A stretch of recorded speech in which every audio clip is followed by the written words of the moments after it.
nosso terceiro assunto. São as atividades mediúnicas não presenciais, que têm causado para nós aqui muita reflexão, oportunidade de reflexão. Será que nós estamos preparados para algum tipo de atividade mediúnica não presencial, onde os membros do grupo permanecem cada um nas suas casas? Nós que treinamos todo o nosso processo de desenvolvimento mediúnico focado no trabalho em equipe, nunca no trabalho individual? Então, essas são perguntas importantes para serem respondidas numa situação de exceção.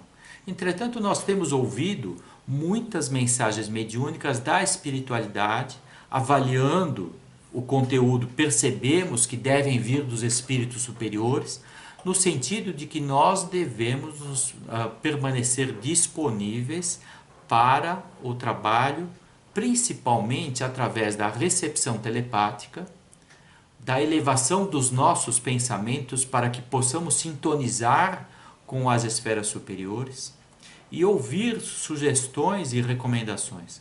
Então, imagino que os grupos mediúnicos que talvez não tenham condições de estabelecer aquelas atividades socorristas, aquelas atividades de consolo, aquelas atividades de orientação aos espíritos em sofrimento, diretamente pela falta do grupo, mas podem permanecer disponíveis para a recepção telepática de mensagens dos espíritos superiores. De tal modo que, através dessa conexão, pode ser que o grupo ofereça então os recursos para que aí a espiritualidade possa agir em nome dos encarnados. Possa, pela conexão, a espiritualidade superior possa utilizar as nossas energias típicas de pessoas encarnadas para então realizar as atividades socorristas, as atividades de orientação aos espíritos inferiores que nós no momento não estamos em condições de realizar diretamente. Ou seja, é possível que nos horários dos nossos grupos mediúnicos nós estabeleçamos uma atividade mediúnica de recepção telepática de espíritos superiores. Agora, será que nós estamos em condições de estabelecer essa conexão? Isso então devemos delegar a responsabilidade à autoavaliação. Se nós fomos aprovados com aproveitamento nos nossos cursos de médiuns, cada médium deve ter consciência de fazer uma autoavaliação e verificar se está em condições de realizar esse trabalho. Então, por exemplo, manter a conexão elevada durante todo o dia. Será que hoje, durante o dia, eu permaneci em serenidade para que, quando chegar o horário do trabalho, eu possa fazer essa conexão com a espiritualidade superior? Será que eu tenho um ambiente doméstico reservado em condições para fazer isso durante o tempo designado para o trabalho? Será que eu tenho confiança na espiritualidade superior em mim para que não tema me manter sereno e tranquilo durante o desenvolvimento da tarefa? São perguntas que nós devemos fazer e responder para nós mesmos, para a nossa própria consciência. E acreditamos que os médiuns que foram aprovados no treinamento estão em plenas condições de se avaliar e se colocar em condições para o trabalho. E, inclusive, isso não afasta os novatos, viu? Porque eu me lembro de ter ouvido uma gravação do Armon dizendo que é interessante como os médiuns novos permanecem muito focados nas condições de trabalho. E que o maior perigo é quando os médiuns mais antigos relaxam por começarem a fazer a tarefa automaticamente, mecanicamente, ou então por se acharem que em condição superior tão somente pelo tempo de experiência. Isso não é garantia. E às vezes a pessoa que acabou de sair do treinamento, ela é tão zelosa de se avaliar e se colocar sempre nas melhores condições, que o médium novo acaba, segundo o Armon, tendo até melhores condições do que aqueles médiuns mais antigos que se deixaram levar pela autoconfiança excessiva. Então, são aí também reflexões interessantes para que nós possamos decidir tarefas durante esse período diferente que estamos vivendo. O quarto assunto se refere à evangelização infantil. Então nós não temos ouvido muitas informações sobre se encontramos recursos para dar prosseguimento à atividade com as crianças. Mas daquelas notícias que nós recebemos, o que nós percebemos foi o seguinte: existe uma parceria estabelecida com os pais. Os pais que têm consciência do seu papel como educadores do lado espiritual da vida das crianças, se eles estão conscientes do dever de levarem as crianças para a evangelização infantil, eles têm ajudado muito colocando os seus canais de redes sociais, os seus números de telefone e WhatsApp, nessa hora à disposição de seus filhos. Então eles colocam, abrem uma videoconferência, abrem um contato visual com o evangelizador da infância, no horário da evangelização, sabendo que existem lá 3 ou 4 evangelizadores da infância com os seus canais pessoais abertos para isso. E nós vimos algumas fotos muito bonitas de crianças nas suas casas assistindo o evangelizador contar uma história e propor uma atividade. Os pais recebem, por exemplo, por e-mail, 2 ou 3 ilustrações que podem ser impressas na impressora da sua casa, para que as crianças façam uma atividade de colorir, ou uma atividade de colagem, ou uma atividade de um cenário de teatrinho, para que as crianças, naquele espaço dedicado de meia hora, 40 minutos, participem como se elas estivessem na sala da evangelização infantil.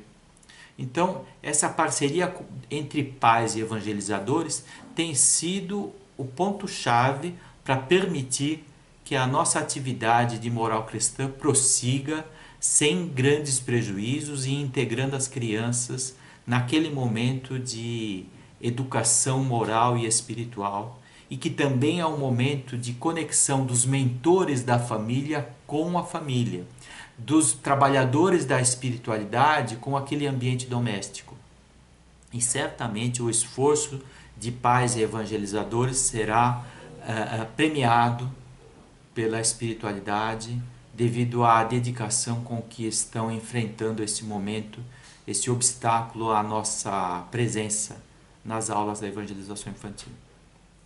Quinto e último assunto: uma das casas aqui de São Paulo recebeu uma mensagem que nos pareceu também bastante oportuna com relação ao teor das vibrações.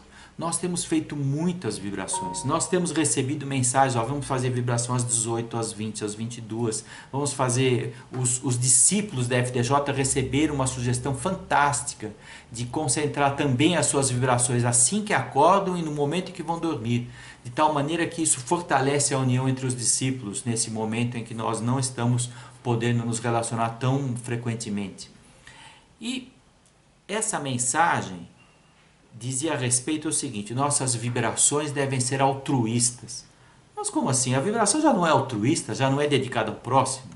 É que os espíritos destacam o fato de que pelo medo ou pela preocupação com essa situação difícil, com essa situação ameaçadora, as vibrações têm sido muito voltadas para o próprio grupo da pessoa. Então, o próprio grupo de amigos e trabalhadores, a própria família e a própria saúde.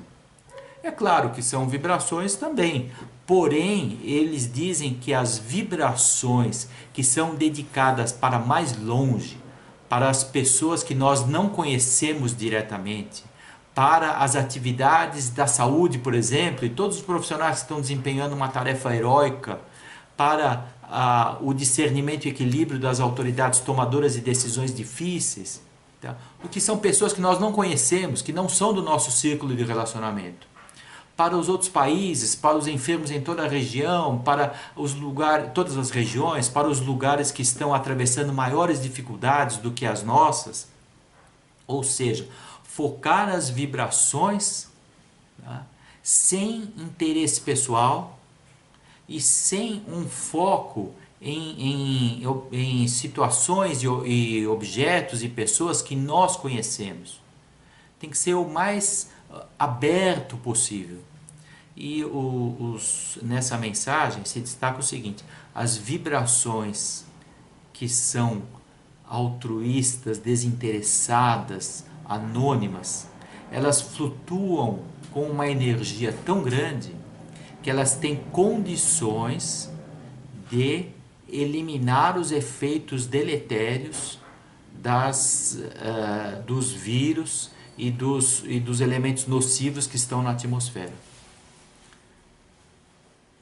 É claro, não podemos comprovar isso cientificamente, mas nós podemos usar a cabeça. Tem todo o sentido.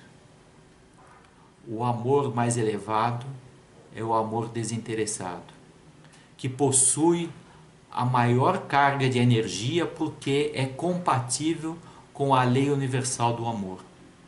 Então, se existe alguma força na dimensão espiritual que é capaz de transformar o universo, é a vibração do amor.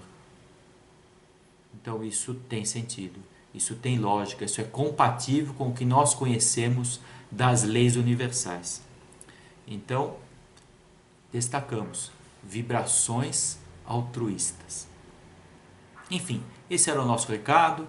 Nós imaginamos que muitas pessoas têm também refletido e considerado, e convidamos que os dirigentes, que as pessoas que têm ideias e sugestões troquem nas suas redes de comunicação ideias e sugestões que nos ajudem a assimilar os efeitos desta prova planetária e nós podermos exercer o lema, repetimos, confraternizar para melhor servir.